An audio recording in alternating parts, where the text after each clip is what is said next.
Property taxes, again, a topic of discussion in Sedgwick County, but not for the reason you may think. Brock Wilson shows us the latest project the county commissioners are hoping to fund and what they're doing to make sure that your property taxes don't go up.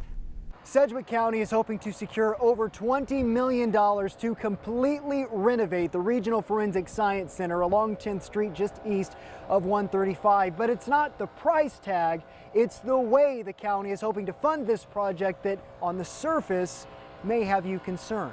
The needs of the Science Center have grown over the years. They need their tests done. I know that there's always been a backup. Just a couple reasons Sedgwick County leaders say a new Forensic Science Center building is a necessity. That building is going to move all of the forensic science disciplines into the new facility, give them modern contemporary space to do the work that they do. The current building would continue to house the coroner's office and pathology and toxicology teams and would also receive some upgrades.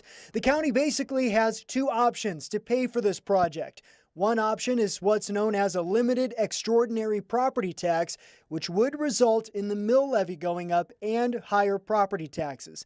The more preferred option is general obligation bonds, which at first glance have their own concerns. The way it works, as you read it, it looks like it's an increase in property tax. But Commissioner Jeff Blueball says that's not the case. It's kind of a swap or a rob Peter to pay Paul, because we'll utilize property tax dollars, but it's going to be reimbursed after the bond sale. Meaning your property taxes would not be affected if this option is used, and Commissioner Blueball is confident that will be the case. And this is something that we routinely deal with whenever it's something that we plan. We've workshopped this last year. We've had this discussion for several years, so we know that this is coming on. This isn't a surprise to have this kind of investment. Sedgwick County Commissioners will vote on funding for improvements to the Forensic Science Center at 9 a.m. Wednesday. That item needs a simple majority to pass.